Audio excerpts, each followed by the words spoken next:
Over the course of 16 years, from 1889 to 1905, a total of 73 young women passed through the wrought iron gates of the Sinclair Academy for young ladies in Boston, and vanished from polite society forever. The official records, the ones shared with concerned parents and inquisitive distant relatives, were always neat and tidy. The girls were difficult. They were sent home in disgrace. They eloped with unsuitable men. They were quietly transferred to sanatoriums for nervous conditions. For 16 years, these explanations were accepted. The Sinclair Academy was, after all, a fortress of propriety, its reputation as unblemished as the polished brass on its great oak doors. But in the autumn of 1905, when the academy was finally shuttered and its contents sold at auction, a clerk pried open a dusty, forgotten safe in the headmistress's former office. Inside, he did not find jewelry or deeds. He found a book, a heavy, leather-bound ledger. It was titled, in elegant, looping script, The Social Calendar. This was no record of graduations or academic achievements. It was a meticulous, chilling accounting of human souls. 73 names, cross-referenced with dates, with payments received, and with the names of some of the most powerful men in Boston. It was not a school ledger. It was a ledger of damnation. It was the hidden truth of what the Sinclair Academy truly sold, not education, but the innocence of its most vulnerable students. This channel isn't for everyone, only for those brave enough to face the darkest corners of American history. If you're ready to hear stories that others dare not tell, stories that will make you question what really happened in the shadows of our past, then subscribe to our channel and hit that notification bell. And I'm curious, from which state are you listening to this story? Leave a comment below telling us your location. To understand the horror of the Sinclair Academy, you must first understand the world that built it. This was Boston at the turn of the 20th century, a city of staggering contradictions, a city where the descendants of Puritan founders, the Boston Brahmins, presided over a society of rigid, unwritten rules from their magnificent brownstones. This was a world of new money and old blood, of immense industrial wealth clashing with inherited prestige. For a family on the rise, a family of industrialists or railroad magnates from the West, breaking into this society was everything. And the key to that kingdom was a properly educated daughter, a daughter who could marry into the right family, solidifying a dynasty. This desperation for social acceptance was the fertile ground in which Headmistress Eleanor Sinclair planted the seeds of her monstrous enterprise. The Sinclair Academy for Young Ladies, established in 1889, was advertised as the ultimate finishing school. Its prospectus, printed on thick, creamy cardstock, promised to transform impressionable girls into paragons of virtue and refinement. It offered courses in French, classical literature, watercolor painting, and, most importantly, the labyrinthine rules of high society etiquette. To have a daughter accepted into Sinclair was a signal that your family had arrived. The tuition was astronomical, a fortune for the average man, but for the aspiring elite, it was a necessary investment. Parents from as far as Chicago and San Francisco sent their daughters to Boston, entrusting them completely to the care of the academy. They handed over not just their money, but their children, believing they were placing them in a sanctuary that would guarantee a brilliant future. They had no idea they were leading them into a gilded cage, a meticulously designed trap from which escape was nearly impossible. At the center of this web was the headmistress herself, Eleanor Sinclair. To the outside world, she was a pillar of the community, a woman of impeccable breeding, a widow who had channeled her grief into the noble pursuit of educating young women.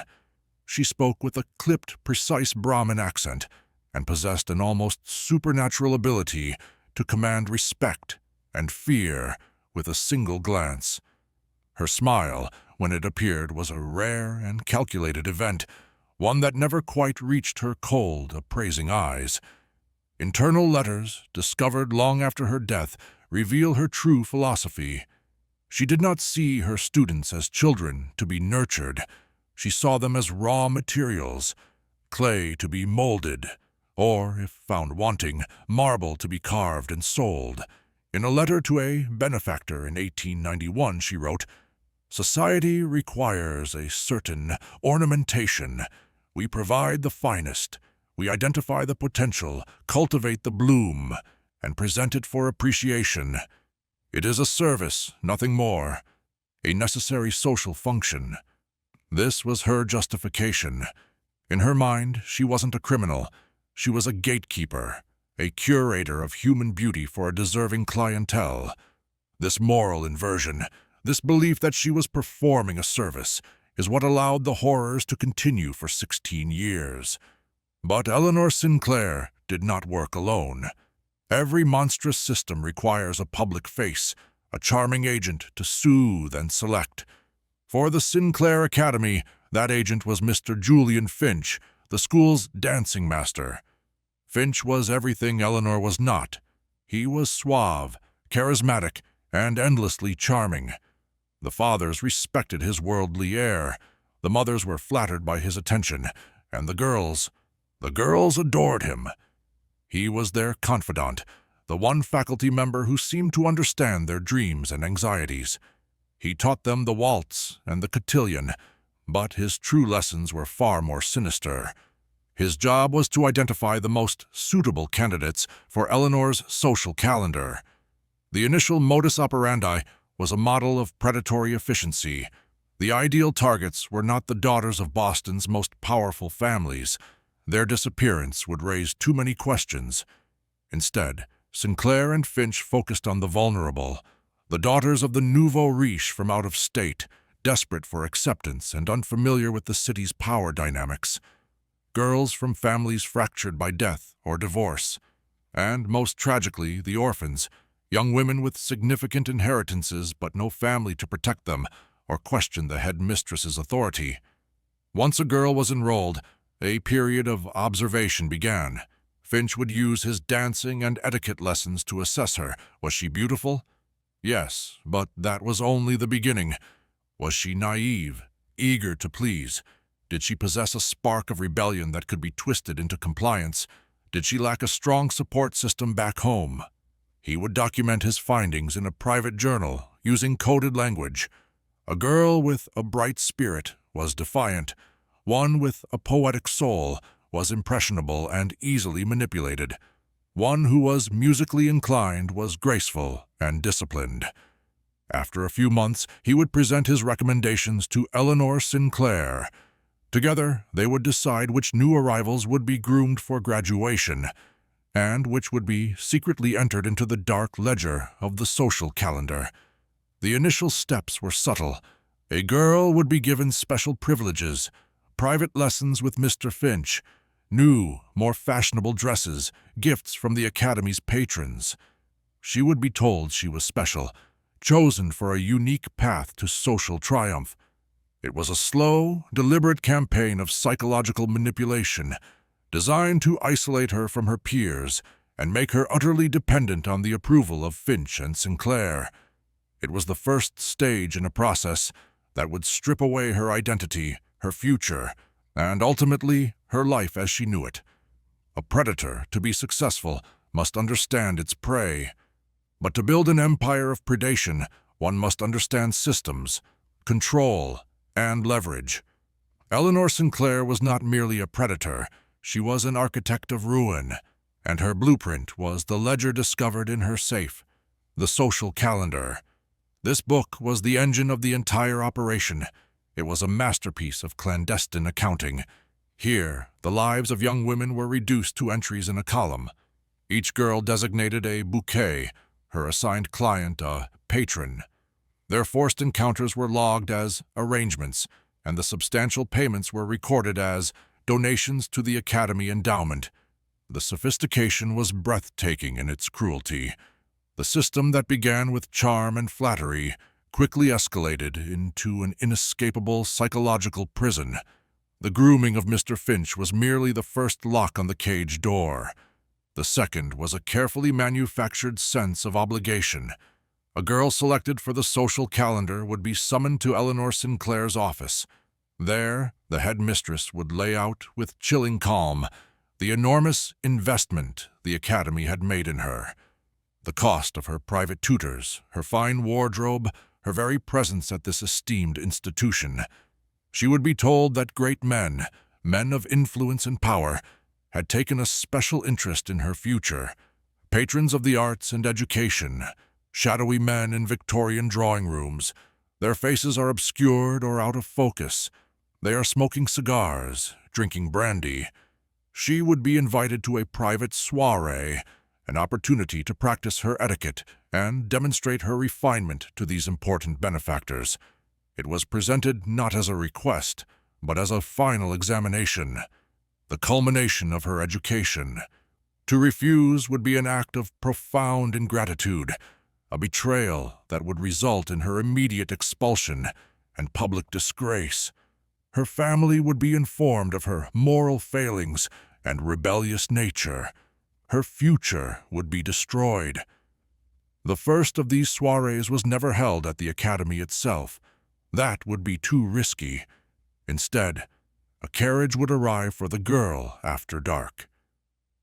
It would take her to a separate, unassuming brownstone a few blocks away, on the quiet, gaslit curve of Louisburg Square. This property, owned by a holding company controlled by Sinclair, was known only as the Annex. From the outside, the Annex was invisible, another jewel in a necklace of wealth. But inside, it was a purpose-built stage for exploitation. The interiors were opulent but suffocating. Thick velvet curtains blocked all light and sound. The walls, investigators would later discover, were packed with horsehair and wool for soundproofing. There were no clocks. Time ceased to exist. The air was heavy with the scent of expensive perfume and Cuban cigars. Here, a terrified young woman, dressed in a gown provided by the Academy, would be introduced by Julian Finch to her patron for the evening. A judge, a banker, an industrialist, a man old enough to be her grandfather. She was instructed to be charming, to be attentive, to be accommodating. Finch would remain for a time, a reassuring yet menacing presence, before quietly departing and locking the door behind him. The psychological toll was immediate and devastating. The girls returned to the Academy in the pre-dawn hours, silent and shattered. They were now bound to Sinclair and Finch by a shared, terrible secret. Any thought of resistance was met with a cold, simple threat. Who, my dear, do you think they would believe? Consider the case of Clara B., the 17-year-old daughter of a railroad tycoon from Ohio. Her letters home, which were of course screened by Sinclair, were initially filled with breathless excitement. But in the autumn of 1892, their tone changed. They became sparse, then stopped altogether. According to the social calendar, Clara had 5 arrangements over a period of 2 months. School records show her grades plummeted. A maid later testified that she had heard Clara weeping in her room, night after night. Clara eventually tried to resist a 6th appointment. She refused to enter the carriage. This was the first true test of Sinclair's system of control, and it was brutally effective. 2 days later, Eleanor Sinclair wrote a long, sorrowful letter to Clara's father. She spoke of Clara's melancholy and alarming fantasies. She included a confession, forged in Clara's handwriting, detailing a sordid affair with a stable hand, a man who didn't exist. Sinclair recommended a private sanatorium in rural Vermont, known for its discretion and its harsh methods. The family, heartbroken and deeply ashamed, agreed. They paid the Academy an additional $2,000 for the transfer and to ensure the scandal was contained. Clara B. was taken away in the middle of the night. No one from her family ever saw her again. She had been successfully erased. This became the model. Over 16 years, 73 girls were funneled through the Annex. The operation became a river of money. The donations ranged from $500 to over $1,000 per arrangement, staggering sums for the time. This money bought silence. It paid for the loyalty of a small, core staff, a carriage driver, a few maids at the annex. It funded Eleanor Sinclair's growing real estate portfolio and Mr. Finch's lavish lifestyle. For over a decade, the system was flawless. The supply of vulnerable girls was steady. The demand from Boston's elite was insatiable. The methods of control, psychological manipulation, isolation, blackmail, and the ever-present threat of the asylum were absolute. The Sinclair Academy for young ladies was not just a school. It was a self-sustaining ecosystem of abuse, protected by the very men who were its customers. It seemed untouchable, a perfect crime, hidden in plain sight. But in the fall of 1904, a new student arrived, a young woman who was not like the others. She was an orphan, yes, she was alone, but she was not naive, and she was not easily broken. Her name was Rebecca Morrison, and she carried a quiet intelligence and a will of iron that neither Sinclair nor Finch could see. She was the one variable their monstrous equation had not accounted for, and she would be the catalyst that brought the entire house of horrors crashing down.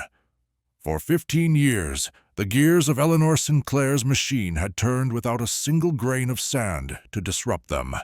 The girls who passed through her academy were either molded into submission or ground into dust and swept away. But in the late summer of 1904, that grain of sand arrived. Her name was Rebecca Morrison. Orphaned at 16, her parents, a doctor and a university librarian, had been lost to a cholera outbreak in Philadelphia. Their will stipulated that their modest but respectable fortune was to be used to secure Rebecca's place at the finest institution possible. By all metrics, she was a perfect target for the social calendar. Alone, wealthy, and with no family to ask difficult questions. The shot changes to the photo of the charming Julian Finch. A subtle, almost imperceptible visual distortion effect is applied, as if seeing him through a heat haze. From the moment of her arrival, Mr. Finch began his predatory dance. He complimented her intellect, her poise. He spoke of her untapped potential. But where other girls saw charm, Rebecca saw calculation. Where they felt flattered, she felt appraised, like a horse having its teeth checked. Her parents had not raised her to be decorative. They had raised her to be observant. Her journal from that time, recovered years later from a dusty attic in a distant cousin's home, is a testament to her sharp, analytical mind. An entry from her first week reads, "Mr. Finch speaks to us all of beauty and grace, but his eyes do not see us. They see assets and liabilities. Mrs. Sinclair watches from her office window like a spider. There is a silence in this school that is not peaceful. It is heavy." Rebecca remained polite, aloof, an unsolvable puzzle for Finch and Sinclair. But her isolation made her a keen observer, and it also made her a friend to another lonely girl. Lydia was the daughter of a Nevada silver baron. She was bright and kind, but desperately insecure, consumed with the fear that her new money background was not good enough for Boston society. She was, in every way, the perfect victim. And Rebecca watched in horror as the system began to zero in on her new friend. It started with Mr. Finch, extra dancing lessons, whispered encouragement, gifts of silk ribbons and leather-bound poetry. Lydia was ecstatic. She confided in Rebecca that Mr. Finch believed she was special, destined for a brilliant match. Rebecca tried to warn her. In her journal she wrote, "I told Elle that his kindness is a currency, and I fear she does not understand the price. She called me cynical. Perhaps I am." 2 weeks later, Lydia was summoned to the headmistress's office. She emerged an hour later, pale but resolute.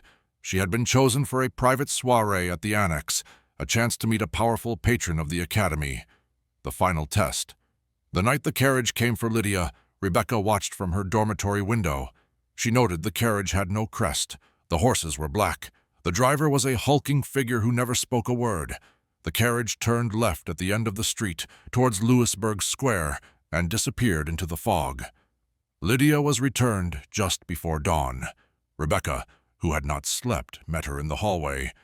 The girl who had left full of nervous excitement was gone.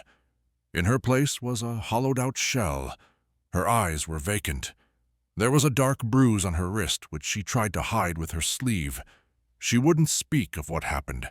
She only whispered one thing to Rebecca, her voice trembling. "It's a lie, Rebecca. All of it. Don't let them choose you." From that day on, Lydia was broken. She barely spoke and refused to eat. 2 weeks later, she was gone. The official story, delivered by a sorrowful Headmistress Sinclair at morning assembly, was that Lydia had suffered a sudden nervous collapse and had been sent to a private clinic in the country to recover. Her family had been informed. The matter was closed. But Rebecca knew it was a lie. She now understood the school's terrible secret. Girls didn't just graduate or get sent home.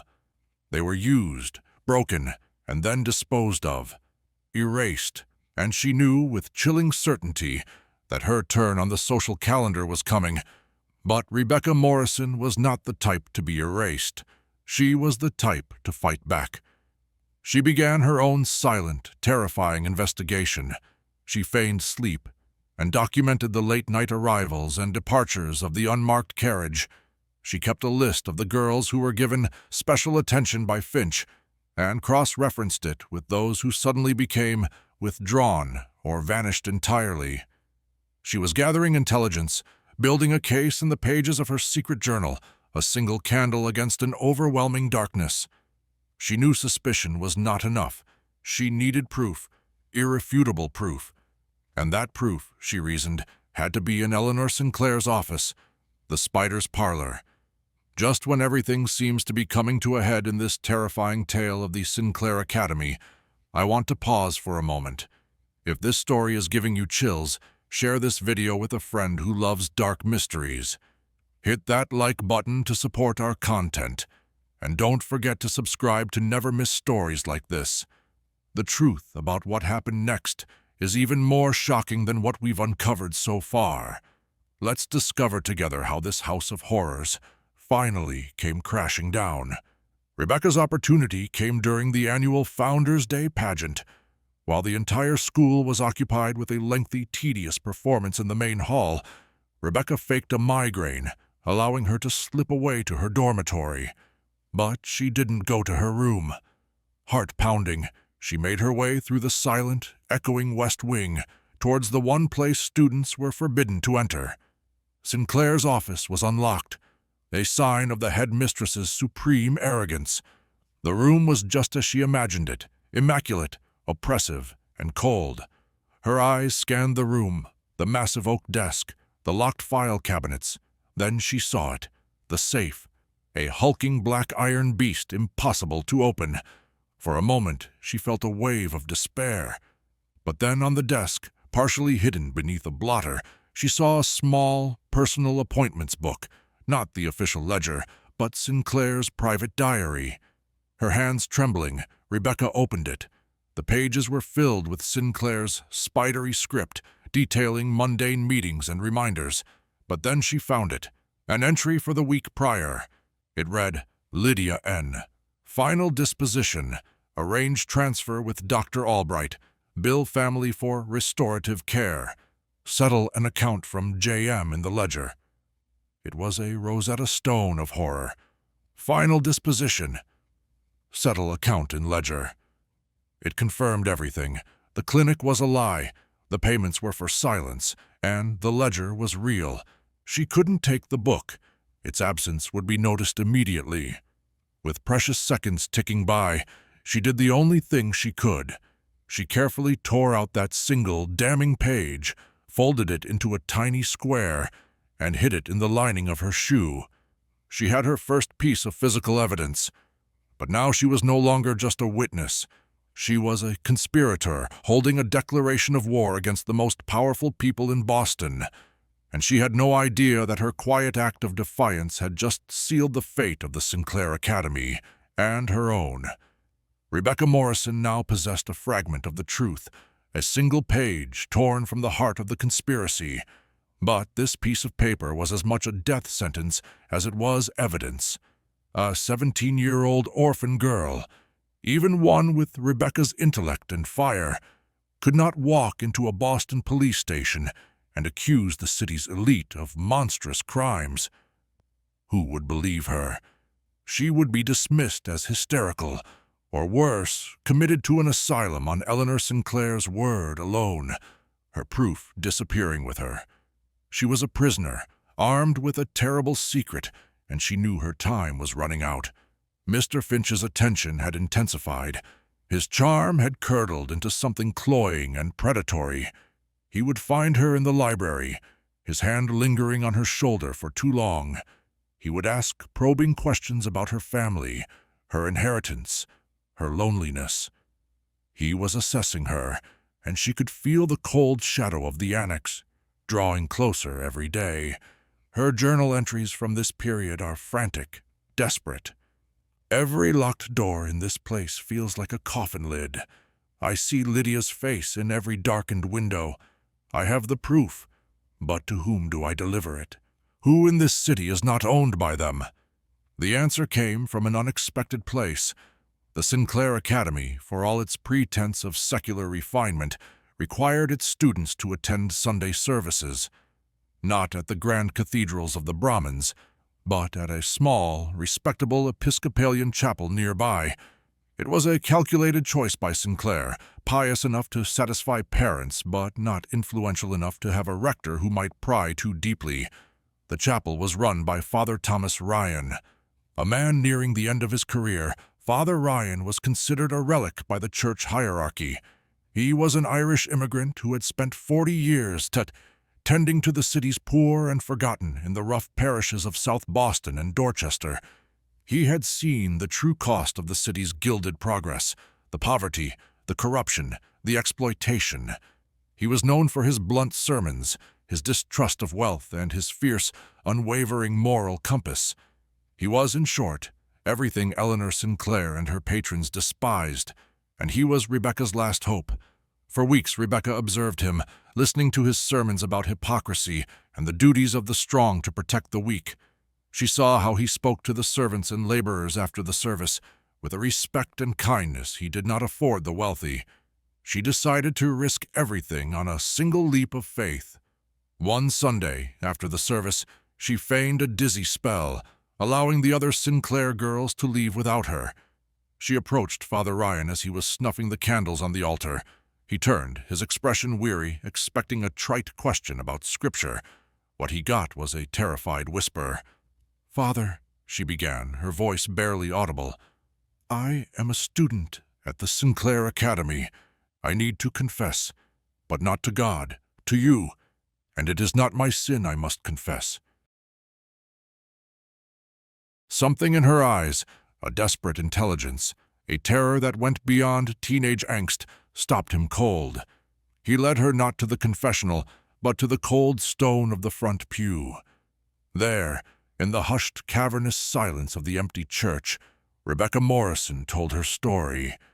She spoke of Lydia, of the unmarked carriage, of the soundproofed house on Louisburg Square. She spoke of the broken girls who vanished, erased by diagnoses of nervous exhaustion. She spoke of Sinclair's cold authority and Finch's reptilian charm. And then, her hands shaking, she retrieved the folded, crumpled page from the sole of her shoe and gave it to him. Father Ryan smoothed it out. He read the words, "Lydia N., final disposition. Arrange transfer with Dr. Albright. Bill family for restorative care. Settle an account from J.M. in the ledger." The old priest sat in silence for a long time, the paper trembling slightly in his hand. He had heard whispers for years, rumors of powerful men and their depraved appetites, rumors of private clinics that were little more than prisons. He had always dismissed them as bitter gossip, but this was different.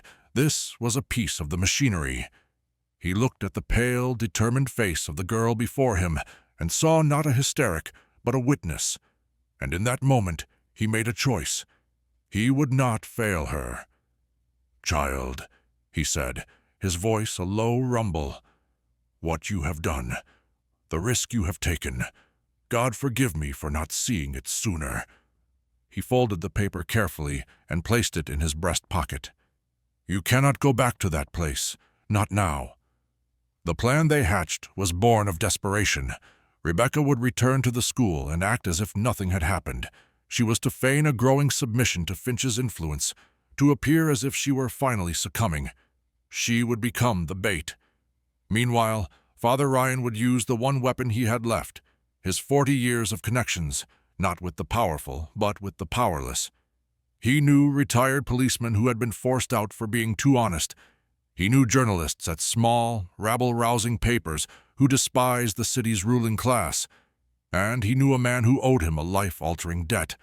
Thomas Jefferson Randolph was a private investigator, a former Pinkerton, forced into business for himself after a violent disagreement with a client. He was a bull of a man, cynical and street-smart, who operated out of a smoke-filled office above a tavern. 15 years earlier, Father Ryan had saved Randolph's younger brother from a false murder charge. Randolph had sworn he would repay the debt, no matter the cost. That night, Father Ryan walked into Randolph's office, laid the crumpled page on his desk, and said, "The time has come, Thomas. I am calling in my marker. We are going to war with monsters, and I need a monster of my own to lead the charge." Randolph read the page. He listened to the priest's story. He puffed on his cigar and looked at the priest through a cloud of smoke. Most men would have burned the paper and told the priest to run. But Randolph saw something else. He saw the biggest, dirtiest, most dangerous case of his life, and he smiled. An unlikely alliance was forged in the shadows of Boston. A terrified orphan girl, a weary old priest, and a disgraced private eye. They were three people with nothing to lose, pitted against a secret society of the city's most powerful men. The stage was set for a confrontation. But first, they needed more than a single page. They needed the ledger. They needed the social calendar itself. And Rebecca Morrison was going to be the one to get it for them. Returning to the Sinclair Academy was the bravest and most dangerous act of Rebecca Morrison's life. She was no longer just an observer. She was a spy in the heart of the enemy's fortress. Every polite nod to Headmistress Sinclair, every forced smile for Mr. Finch, was a calculated move in a lethal game of chess. Her instructions from Father Ryan and the investigator Randolph were simple and terrifying. Get chosen. Rebecca began to play the part of the broken filly. She allowed a calculated vulnerability to show in her eyes. She let Mr. Finch's compliments land without her usual cool dismissal. She spoke of her loneliness, of her desire to make her deceased parents proud by securing a place in society. It was a masterful performance. In his private journal, later seized as evidence, Julian Finch documented the change. "RM is finally yielding. The intellectual pride has cracked. She sees the wisdom in our guidance now. She possesses a rare combination of fire and docility. We'll recommend her to ES for a premier arrangement. She will fetch a significant donation." The screen shows the opulent, suffocating interior of the annex. Dust motes dance in a single shaft of light from a heavily curtained window. The summons came on a Tuesday evening in late October. It was not a carriage this time. Headmistress Sinclair, perhaps sensing Rebecca's unique value, handled the invitation herself. She called Rebecca to her office, her expression a mask of stern benevolence. "Rebecca, my dear," she began, her voice smooth as chilled silk, "Mr. Finch and I have been so impressed with your progress. A very important man, a true pillar of this city and a great benefactor to this academy, has requested an introduction to our most promising student. This is the honor we have been preparing you for." Rebecca felt a cold dread wash over her, but her face showed only wide-eyed, nervous excitement. She knew this was the moment. According to the plan she had devised with Randolph, the arrangement was her only chance to get inside Sinclair's office again. specifically while the headmistress was away, presiding over the encounter at the annex. The plan was audacious, bordering on suicidal. Thomas Randolph and two of his most trusted men, a retired police sergeant and a locksmith with a talent for discretion, would be waiting in the alley behind the academy. Father Ryan would be waiting a block away at the chapel with a carriage ready to take Rebecca to safety the moment she escaped. The scene cuts to a tense, shadowy recreation. Rebecca is in her room, dressing in a fine gown provided by Sinclair. Her movements are calm, but her eyes are full of fear. As Rebecca dressed, Sinclair remained in the room, a silent, imposing warden. This was an unexpected complication. Sinclair was not leaving ahead of time. She intended to personally escort Rebecca to the annex. The plan was already falling apart. As they walked down the grand, silent staircase, Rebecca knew she had only seconds to create a diversion. Her mind raced. As they reached the ground floor, she feigned a stumble, lurching forward and crying out as if she'd twisted her ankle. It was a classic, almost cliché maneuver, but in the tense silence, it worked. "My ankle. I can't put weight on it," she gasped, collapsing against the newel post. Sinclair's face tightened with undisguised irritation. A damaged product was of no use to her. "Get up, girl. Do not be dramatic." "I can't," Rebecca insisted, tears welling in her eyes, tears of genuine terror. "The pain is blinding. I need a moment, perhaps a bandage from the infirmary." Sinclair let out a sigh of profound annoyance. The client was waiting. Delay was unacceptable. "Fine," she snapped. "I will fetch the carriage and bring it to the side entrance. You will go to my office, and my office only, and sit. Do not touch anything. I will retrieve the first aid kit from the kitchens and meet you there in 5 minutes. Do you understand?" It was a miracle, a stroke of desperate luck. Sinclair, for the first time, had prioritized logistics over protocol. As the headmistress swept out the door, Rebecca forced herself to her feet. Her ankle was fine. She didn't head for the office. She ran. Silent as a ghost, she flew up the servants' staircase at the back of the house, her heart hammering against her ribs. She raced down the West Wing corridor and slipped into Sinclair's office, leaving the door slightly ajar. She didn't have 5 minutes. She likely had less than 2. The room was dark, lit only by the pale moonlight filtering through the tall windows. Her eyes went straight to the desk.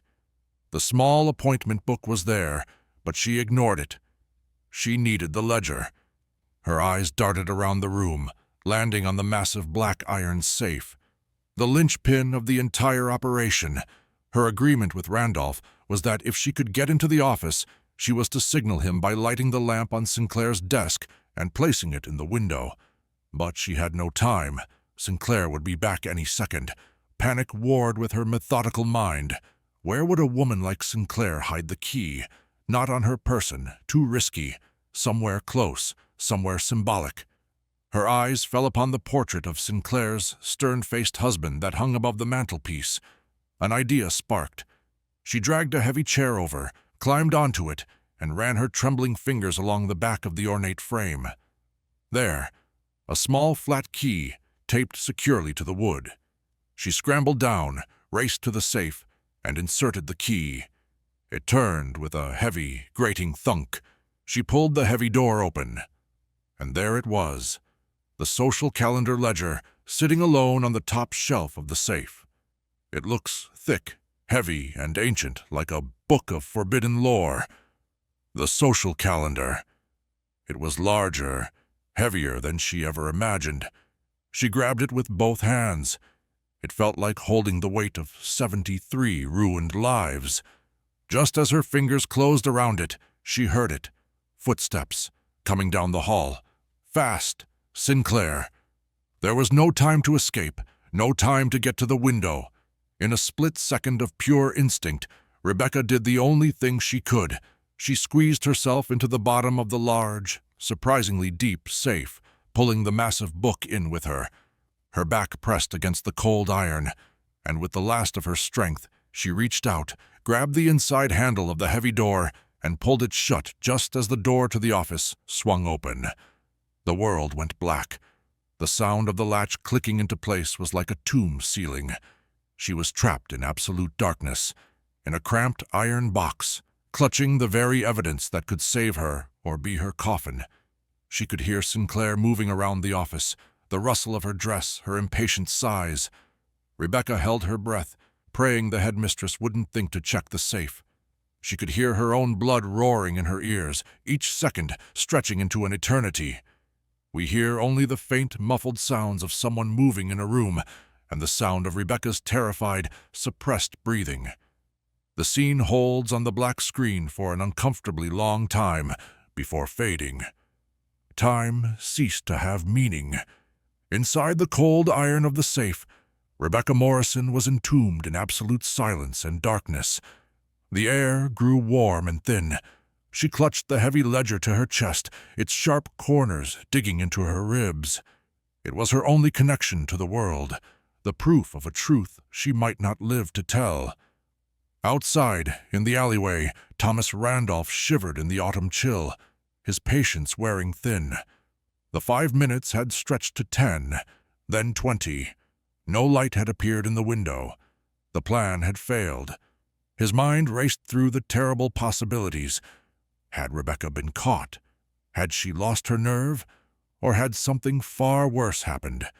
His instructions to Rebecca had been clear. If the signal didn't come, he was to assume the worst and pull back. An open assault on the academy would be folly, but Randolph was not a man who followed rules when his gut told him otherwise, and his gut was screaming that the girl was inside, and she was in mortal danger. Eleanor Sinclair in her office. She is pacing, her face a mask of fury. The arrangement at the annex has been ruined, the client sent away. Headmistress Sinclair had returned to her office to find it empty. Rebecca was gone. The first aid kit was untouched. Furious at the girl's insolence and disappearance, she had sent a message to the annex, canceling the evening's soiree. She assumed Rebecca had fled into the night, a foolish, hysterical runaway. She dispatched the groundskeeper to search the perimeter, never once suspecting the truth was sealed in iron, just a few feet from where she stood. For the next hour, Sinclair paced her office, composing a letter to Rebecca's non-existent family trustee, detailing her theft and flight, and securing her legal authority over the girl's abandoned fortune. In the alley, Randolph made a decision. Protocol be damned. He gave a sharp whistle. His 2 men emerged from the shadows. "She's in there," he rasped, his voice low and urgent. "I don't know where, but she's in there. We're going in. No noise."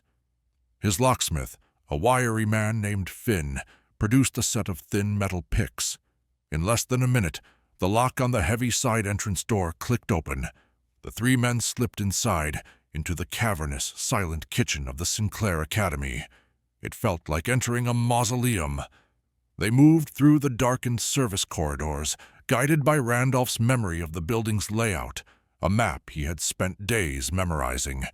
They reached the west wing. A sliver of light shone from beneath the door of the headmistress's office.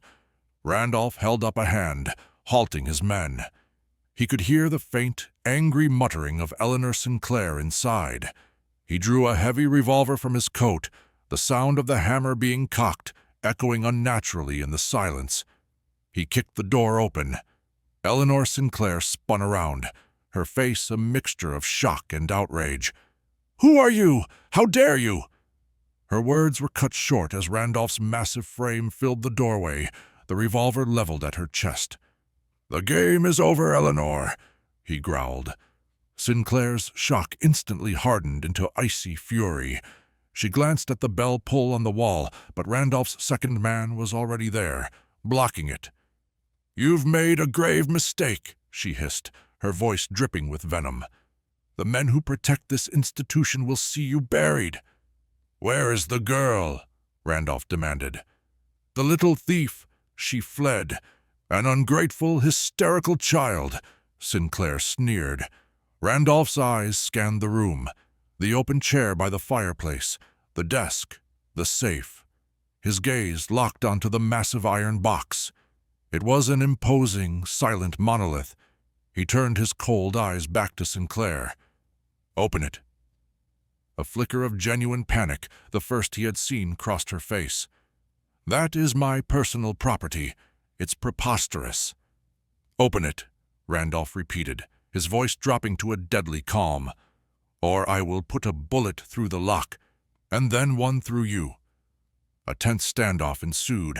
The silence was broken by a faint, almost imperceptible sound. A weak, rhythmic thump. Thump. Thump. From inside the safe. Randolph's eyes widened. He strode to the safe and pressed his ear against the cold iron. He could hear it clearly now, a desperate, frantic knocking. "My God," he whispered. He turned to Sinclair, his face a mask of pure rage.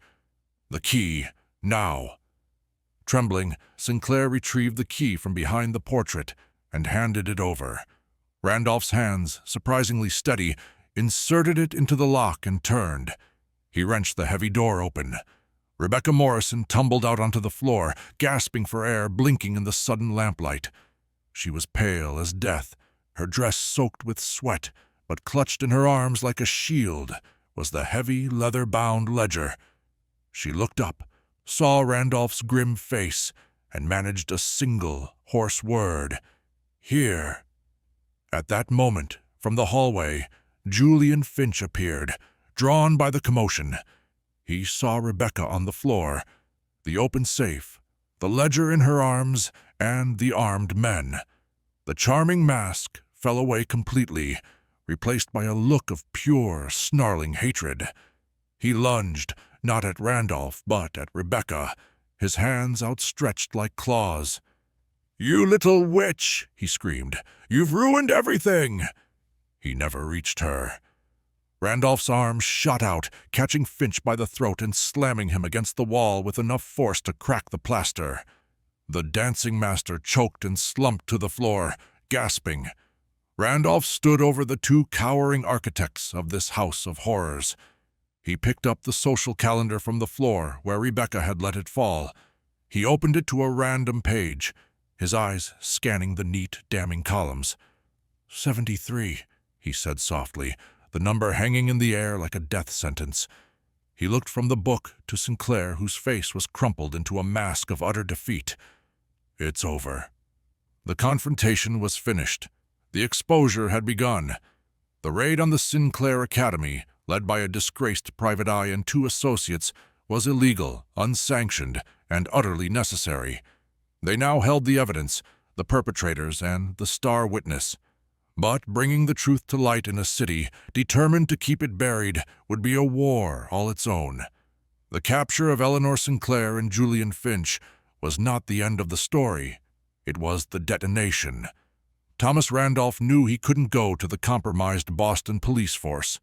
Instead, he, Father Ryan, and a heavily guarded Rebecca Morrison went straight to the one power in the city that feared no one, the press.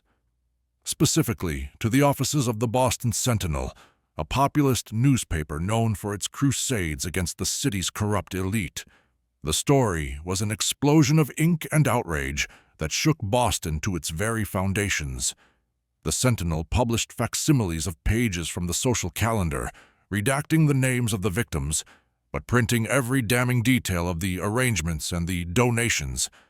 The city was consumed by the scandal. The aftermath was a brutal, ugly war fought not in back alleys, but in courtrooms and the court of public opinion. The powerful men listed as patrons in the ledger immediately circled their wagons. They hired the best lawyers in the state, claiming the ledger was a forgery, a vile fabrication created by a hysterical orphan and a disgraced private eye to blackmail them. They painted Eleanor Sinclair not as a monster, but as a victim herself, a poor widow whose school was being slandered. At trial, Eleanor Sinclair was the picture of wronged dignity. She claimed Rebecca was a deeply troubled girl, prone to fantastic delusions. She claimed Randolph was a thug attempting to extort her. Her performance was chillingly convincing.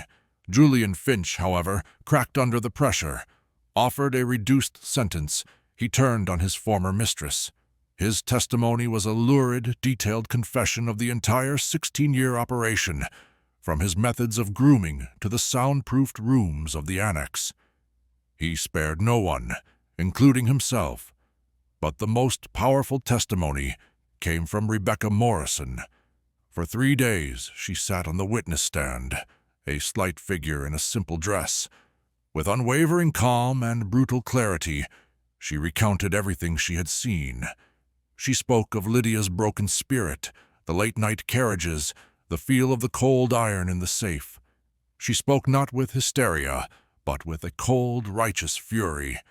When the defense attorneys tried to portray her as a fantasist, she met their questions with sharp, logical answers, her intelligence shining through. The jury, composed of common men who had long resented the city's untouchable elite, believed her. Eleanor Sinclair was found guilty on 41 counts of kidnapping, corruption of a minor, and conspiracy. She was sentenced to life in prison at the Massachusetts Correctional Institution at Framingham. She showed no remorse, maintaining her innocence and her aristocratic contempt until the day she died of a stroke in her cell 8 years later. Julian Finch received a sentence of 20 years. He was murdered by another inmate within his first 6 months. The annex on Louisburg Square was seized by the state. Investigators pried apart the walls, confirming the soundproofing. They found hidden compartments containing discarded gowns, single gloves, and a small, heartbreaking collection of personal trinkets left behind by the girls. The house was deemed so foul, so corrupted by its history, that no one would buy it. It was torn down in 1908. A small, unassuming park sits on the spot today, with no plaque to mark what happened there. And the patrons, the powerful men whose names filled the social calendar, not a single one was ever charged. Their lawyers argued successfully that the ledger, while damning, could not stand as sole proof of their involvement without a victim's direct testimony against them. Testimony the broken girls were in no condition to give. They retreated behind the walls of their fortunes and their social standing, their reputations tarnished, but their freedom intact. It was a stark lesson in American justice. The law catches the keepers of the zoo, but rarely the men who pay to see the animals. A final, poignant photograph of Rebecca Morrison, older now, perhaps in her late 20s. She looks serious, but there is a strength in her eyes that was not there before. As for Rebecca Morrison, her fortune was eventually restored to her. Under the protection of Father Ryan, and with a new identity provided by a grateful Thomas Randolph, she left Boston forever. Historical records suggest she attended Oberlin College, became a fierce advocate for women's suffrage, and dedicated her life to establishing safe houses for vulnerable young women, ensuring that what happened at Sinclair would never happen under her watch. She turned her trauma into a shield for others. The Sinclair Academy for Young Ladies became a permanent scar on the face of Boston, a ghost story told in hushed tones. It stands as a chilling monument to the betrayal of trust, a place where an institution designed to protect the innocent became a factory for their destruction. It proves that the most terrifying monsters are not creatures of fantasy, but human beings who justify their evil through greed, ideology, and the chilling belief that some lives are worth less than others. For 16 years, 73 girls vanished into the shadows of polite society. Thanks to the courage of one who refused to be erased, their story was finally brought into the light. What do you think of this story? Do you believe that powerful institutions today still have the ability to hide such terrible secrets? Share your thoughts in the comments below. If you found this investigation compelling and want to hear more stories about America's hidden criminal history, subscribe to our channel, hit that notification bell, and share this video with someone who appreciates the importance of uncovering buried truths. Until next time, remember that the most important stories are often the ones that powerful people hoped would never be told.